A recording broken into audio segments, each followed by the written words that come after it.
너만 모르는 엔딩만 읽으면 최영희 작가님이 엄청 재미있는 소설을 쓰는 개그 작가 같은 느낌이 들잖아요. 그런데 최영희 작가님이 쓰신 다른 작품들을 보면 또 다른 매력들을 발견할 수가 있습니다. 지금 이 소설집은 표지만 봐도 너무 웃기잖아요. 그런데 다른 작품들은 아주 진지하고 밀도 있고 묵직하게 쓰신 것들이 너무 많아서 여러분들께 그것을 함께 소개해 드려야 온전한 매력을 제시해 드릴 수 있을 것이라는 생각에 마지막 에피소드에서는요, 너만 모르는 엔딩이 아닌 다른 책들에 실려있는 최영희 작가님의 작품을 소개하려고 해요. 먼저 이내님께 책 소개를 부탁드리고 싶은데요. 네, 제가 읽었던 책은 칙이라는 책입니다. 이 책은 되게 좀 쉽게 쓰여 있는 소설이라서 처음 접하는 학생들도 굉장히 쉽고 재밌게 읽을 수 있는 그런 작품인데요. 이 작품의 내용을 간단히 말씀드리면, 회사의 내부 비리를 고발한 공익 제보자인 아빠를 둔 아이인 그 시훈이가 주인공이고, 그 시훈이의 여동생 시아라는 아이가 있어요. 근데 아빠가 이제 그 공익 제보를 하고 나서 4년간 정말 싸우고 싸우다 결국에 모든 것을 잃게 되고 미얀마로 떠나게 돼요. 네, 미얀마로 떠나면서 이 시훈이하고 시아를 할머니 댁에 맡기게 되는데, 그 할머니 댁에 맡겨진 그 마을에 어느 날 갑자기 괴물치기 등장을 해요. 근데 이제 괴물치기 등장했을 때는 영문도 모른 채 갑자기 밤에 막 대피하라고 그래가지고 온 마을 사람들이 대피를 하게 되고, 근데 그 대피를 하는 과정에서 동생 시아의 애착담요를 놓고 오게 된 거예요. 그래서 이제 그 오빠인 시훈이가 동생 시아의 애착담요를 가지러 다시 마을로 들어갔다가 괴물치기의 존재를 알게 되고, 괴물치기를 없애기 위해서 최선을 다하다가 결국 다시 이제 마을에서 탈출해서 나오게 되는 이야기가 이 책의 내용이거든요.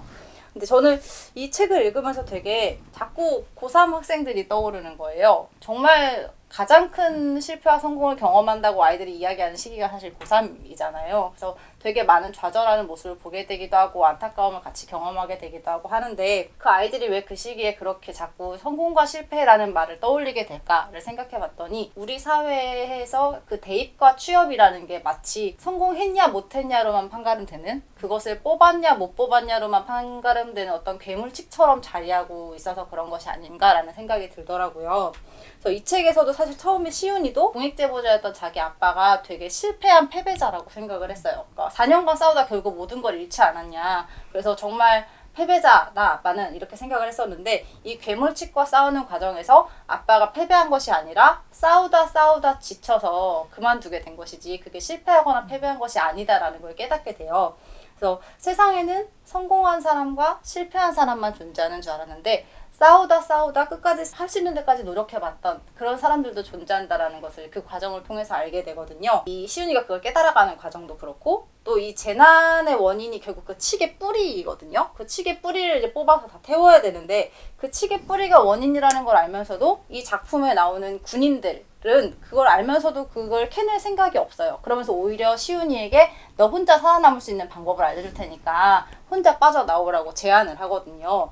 근데도 불구하고 이 시훈이는 마을에 함께 남아있었던 다른 인물을 구하기 위해서 그 제안을 거절하고 결국에 그 인물을 데리고 함께 마을을 탈출하게 돼요. 그런 모습을 보면 시훈이가 그 괴물칙을 결국 완전하게 뽑아서 없애지는 못했지만, 그런 결정을 한 시훈이의 모습, 시훈이의 삶이 패배한 걸까? 실패한 삶일까? 라는 생각을 해보면 그렇지 않다라는 생각이 들더라고요. 사실 청소년기의 아이들이 혼자서 감당할 수 없는 문제들이 사실 굉장히 많이 살면서도 앞으로도 계속 있겠지만 있을 때, 그것을 포기하거나 아니면은 실패할까봐 아예 시도도 하지 않는 것보다는 하는 데까지 해보는 삶 자체가 굉장히 의미가 있다라는 것을 전달해 줄 수도 있을 것 같고, 또 각각의 개별적인 삶을 살아가는 그 과정 자체가 굉장히 의미 있는 거야 라는 이야기를 해주고 있는 것 같아서 이 책이 굉장히 인상적이었고요. 청소년기에 많은 도전과 시도를 하다 보면은 실패도 하고 좌절도 하면서 그 과정 자체가 굉장히 배움이 되잖아요, 사실. 또 어떤 책에서 봤을 때 어떤 일에 대해서 실패를 하면서 뭔가를 배우는 게 아니라 실패 그 자체가 자기에게 배움이 되는 거다라는 얘기를 하더라고요.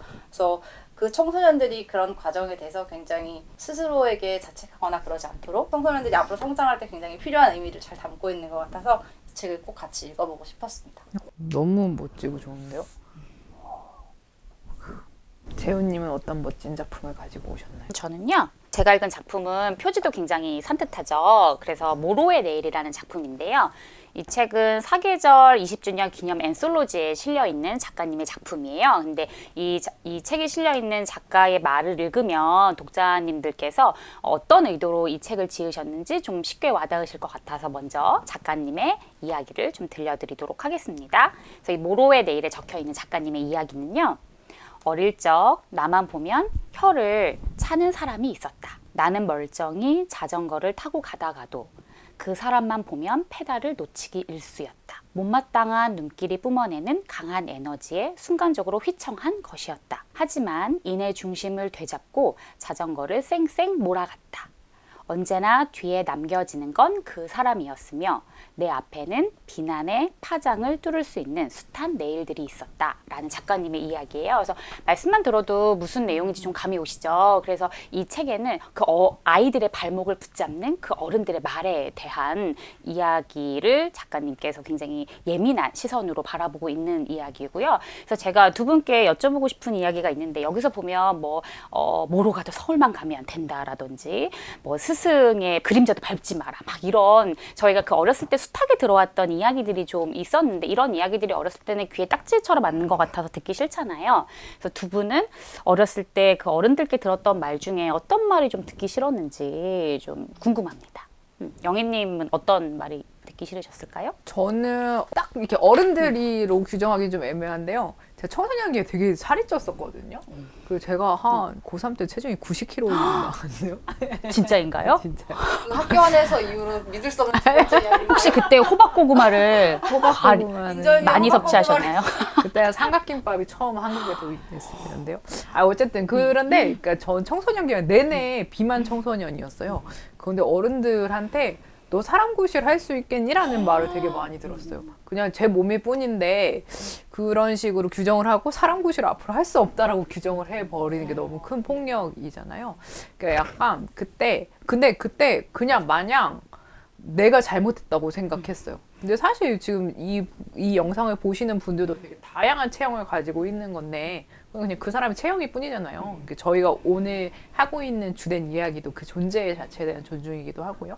되게 훼손되는 이야기를 들었을 때 마치 내가 잘못해서 듣는 것 같은 작아지는 느낌을 저는 계속 받았었는데 지금 말씀하신 남아있는 건 그 사람들이고 나는 앞으로 나아갔다라는 이야기가 너무 멋있어서 좀 마음이 찡하네요. 청소년기에 저에게 돌려주고 싶은 문장이기도 합니다. 좋습니다. 이내님은? 저는 물론 걱정 어린 말 때문에 하셨던 경우도 있긴 하지만 어른들한테 들었던 말 중에 지금도 약간 기억이 나는 건 여자는 그러면 안 돼 라는 말이었던 것 같아요. 그러니까 여자는 하고 가운데 들어가는 말인데 한 가지가 아니라 되게 다양했거든요. 여자라서 뭐 하면 안 돼? 여자는 이렇게 해서 안 돼? 여자는 그러고는 못할 것 같은데? 이런 식으로 뭔가 내가 가지고 태어난 성별 자체가 나를 굉장히 한계짓게 만드는? 사실 지금 커서 생각해보면 그것들이 제가 성장하는데 전혀 한계가 되지 않았거든요. 그래서 그 말 자체가 나의 성장을 막으려고 했던 그런 의도는 아니셨겠지만 그렇게 받아들여졌었는데 커서 보니 전혀 그렇지 않았다라는 것을 깨닫게 된 것 같아요. 두 분의 이야기를 들으니까 또 나만 그런 게 아니라 누구나 이렇게 자기의 발목을 잡고 있는 목소리가 있다라는 생각이 드는데요. 저는 어렸을 때 제 발목을 많이 잡았던 목소리 중에 하나가 엄마한테 좀 많이 들었던 말인데, 그러니까 엄마도 저를 걱정해서 하시는 말씀이었는데 그때는 제가 너무 어리니까 이 의도가 그냥 한 귀로 듣고 한 귀로 흘렸으면 제가 이렇게까지 힘들지 않았을 텐데 그 목소리를 썩은 동아줄인데 붙잡고 있었던 거예요. 그런 말이 어떤 거였냐면 너가 뭐 잘할 수 있겠니? 뭐 이런 말들이어서 그런 말을 들으면 굉장히 이제 마음도 위축되고 좀 그랬었는데, 그러니까 제가 좀 컨디션이 괜찮거나 할 때는 그냥 이 목소리가 들리지 않는 상태로 잘 지내다가 제가 뭔가 움츠러드는 상황이 되면 저도 모르게 이 엄마 목소리에 이 라디오 버튼을 누르는 거죠. 그러니까 제 머릿속에 듣고 싶지 않은 이 목소리가 재생되는 느낌이었어서 이 소설을 읽으면서도 그 청소년들의 머릿속에 들어가 있어 자기도 모르게 멈출 수 없는 그 목소리의 존재들이 생각나서 굉장히 인상 깊게 읽었던 작품입니다. 그래서 제가 마지막으로는 이 소설의 줄거리에 대해서 좀 간단하게 소개해드리고 마무리하고 싶은데요. 이 소설은 치매약을 먹는 존재들이 나타나요. 근데 이 치매약에 부작용이 있습니다. 이 부작용이 바로 저희가 지금까지 이야기했던 부작용이 뭐냐면 약을 먹으면 그 자신의 목소리로 상대방의 행동을 통제할 수 있어요. 그런데 저희가 지금 이야기했던 것처럼 어른들의 목소리가 저희의 삶을 통제했었던 것처럼 이 소설에서도 나이 먹은 사람, 그러니까 기억이 많은 사람, 경험이 많은 사람이 이 약을 먹었을 때 어린 사람들의 행동을 통제할 수 있거든요. 그래서 저는 이 설정도 굉장히 신박하고 좋았었고, 그런데 이 현상에 대해서 이상하다 궁금증을 가지고 파헤치는 존재가 있는데 바로 그 존재가 이 소설의 제목이기도 한 모로입니다. 그래서 모로가 왜 이 현상이 나타나는 거야? 열심히 파헤치다가 결국에 어른도 그냥 본인이 생각하는 것처럼 뭔가 과대에 포장되어 있는 존재이고 별것 아니고 나는 그 어른들의 과거의 목소리에 더 이상 얽매이지 않을 거야. 나는 그 목소리를 뚫고 나올 거야. 내일을 바라볼 거야. 라고 결심하는 장면이기 때문에 이 소설의 제품도 모로의 내일이에요. 그래서 여러분들도 아마 읽어보시면 그 어렸을 때 내 발목을 잡고 있는 그 목소리와 좀 헤어질 결심을 할 수 있지 않으실까라는 생각이 듭니다. 멋지네요. 최영희 작가님 너무 멋지신 분이시라는 생각을 지금 이 영상을 보면서 느끼실 텐데, 저는 정말 대표작이라고 생각해요. 우주의 집에 실려있는 묽은 것이라는 단편입니다. 이 소설은 역사 소설이에요. 그 역사적인 사건을 소재로 삼는데 일본군 성노예가 주인공입니다. 주인공은 여문이라는 소녀인데요. 여문이 일반적인 인간하고 조금 달라요. 묽어요. 약간 유령 같은 그런 형체가 조금 희미하달까요? 그런 존재인데 여울이 까치울이라는 곳에서 똑같이 묽은 것인 사람들과 같이 삽니다. 위화감 없이 살고 있어요. 근데 까치울의 특성 중에 하나는 소용돌이 같은 것이 하나 있는데 마치 약간 블랙홀 같달까요? 소용돌이 같은 것인데 가끔 거기서 사람과 사물이 툭툭 튀어나와요. 그런 특성을 지닌 장소인데요. 여문은 까치울에 살다가 그곳에 튀어나온 일본군 순사를 죽입니다. 그러니까 되게 SF예요, SF. 그러니까 일본군 성노예라는 소재를 가지고 있으면서 이를 묽은 것이라는 대상으로 만들고, 그리고 일본군을 죽이는 역할을 하는 존재로 만듭니다. 그런데 그 여문이 그렇게 지내다가 일반 사람들이 사는 마을에 가거든요. 근데 거기 사는 사람들은 자기하고 다른 거예요. 처음으로 위화감을 느끼고 나는 뭐지? 라는 생각을 해요. 그러다가 알게 된 것은 뭐냐면 인간이 궁극의 스트레스 상황에서 그 자신의 생체 에너지 일부를 묽은 것으로 만든다는 것을 알게 됩니다. 그 자신이 일본군 성노예로 끌려가던 순간에 묽은 것 여문을 창조했다는 것을 알게 되는 소설이에요. 그런데 이 작품을 읽어보면 되게 그 극한의 상황에서 인간이 어떤 선택을 하는가에 대한 생각을 하게 되거든요. 아까 제가 말씀드릴 때 그 소용돌이에서 나온 일본군을 그 묽은 여문이 죽였다라는 말씀을 드렸잖아요. 그러니까 극한의 상황에서 현실에서는 어떻게 못했지만 그 묽은 것으로 그거를 치환하고 자신이 문제를 해결하려고 뭔가를 하려는 모습이 나오는데, 그게 조금 많은 생각을 하게 하는 작품이에요. 재호님은 현실이고 싶지 않아 정도로 고통스러웠던 경험이 있으셨나요? 그런 장면 굉장히 많지만 떠오르는 장면을 말해보자면, 저는 지금의 남편과 연애를 굉장히 오래 했는데 지금의 남편과 연애할 때, 그러니까 남자친구 시절이죠. 그럴 때 이제 굉장히 많이 싸우고, 그때 이제 제 목소리를 듣기 싫다면서 남자친구가 전화기를 꺼놓고 있으면 정말 이거는 현실이 아니었으면 좋겠다. 그래서 이 전화기는 언제 켜지나 이러면서 제가 그랬을 때가 있고요. 또 고3 때 너무 수능을 쫄딱 망해서 그때 제가 이불을 뒤집어 쓰고 막 울었던 기억이 있는데, 그때도 이게 현실이 아니라 정말 나에게 다시 한 번의 기회가 있었으면 좋겠다. 그랬었던 기억들이 좀 떠오릅니다.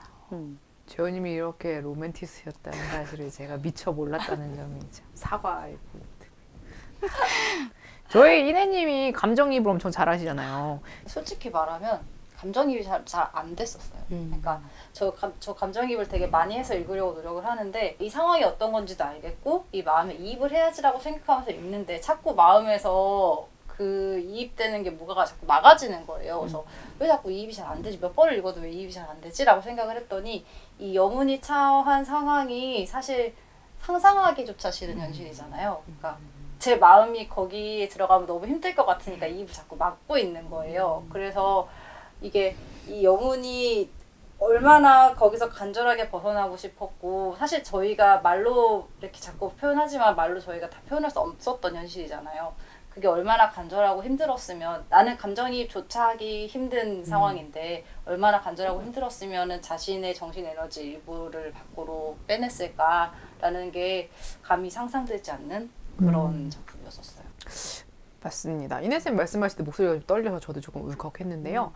그 최영희 작가님 작품을 읽으면서 모든 것이 SF 저희 소설을 읽었으니까 SF는 뭘까라는 질문을 스스로에게 던지면서 읽었어요.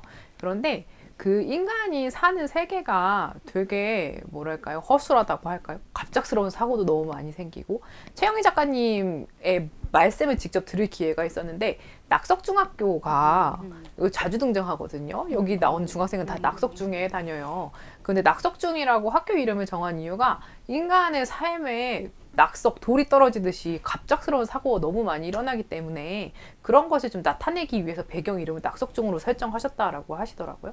지금 저희가 괴물치기 등장하거나 혹은 그 치매약의 부작용 때문에 자꾸 라떼는이라고 말하는 그 노인들이 등장하거나 혹은 내가 갑자기 전쟁, 저희가 이전에 그 러시아 우크라이나 전쟁을 저희 방송에 다룬 적도 있는데요. 갑자기 전쟁이 일어나서 성노예가 된다거나 내가 군인으로 착취된다거나 희생된다거나 등등의 일은 언제든지 일어날 수 있는 거잖아요. 그건 낙석이 떨어지는 것 같은 상황 속에서 인간이 자신을 스스로 구원하려고 지은 것, 그러니까 현실로 어떻게 할 수 없으니까 과학적 사실이나 혹은 저희가 지금 영혼을 밖으로 빼낸다 자체도 믿고 싶은 바잖아요. 그런 거를 가지고 와서 소설을 쓰는 건 아닌가? 어쨌든 살고 싶다는 의지가 아닌가라는 생각이 들었어요. 그 성노예로 끌려가는 상황에서 자신의 의지대로 묽은 것을 만들어 보내버린 여문의 이야기라거나 혹은 4년 동안 공익제보자로서 고통받던 아빠의 삶의 의미가 있었다고 의미를 부여를 해주는 이야기라거나 혹은 라떼는이라고 말하는 어른에 의해서 내 삶을 규정받지 않겠다라고 이야기하는 주인공이 등장하는 소설이라거나 지금 모두 다 그런 답답한 현실에 의미 부여를 새롭게 하는 방식의 소설이다라는 점에서 저는 최영희 작가님이 그냥 재밌기만 한 분이 아니라 인간에게 되게 위로를 주는 글을 쓰고 싶어 하시고 재밌는 소설은 그 위로를 전하는 다양한 방식 중에 하나이다. 진지하고 섬세하고 다정한 분으로 인식을 하는 게 맞겠다라는 생각을 해보았습니다. 여기까지 저희가 최영희 작가님에 대한 이야기를 해보았고요. 저희 또 책 다 가지고 왔는데 한번 나란히 들어볼까요? 작가님이 가지고 있는 다채로운 매력에 대해서 생각해보는 시간이 되었으면 좋겠다라는 생각을 했어요. 저희가 항상 여러분들께 강요를 하고 있죠. 여러분, 동시대를 사는 작가를 응원하는 방법은 무엇이라고요? 구입해서 인세를 드려라. 맞습니다. 저희 최영희 작가님 동시대를 살아주셔서 감사하고요. 저희는 열심히 인세로 응원하도록 하겠습니다. 안녕.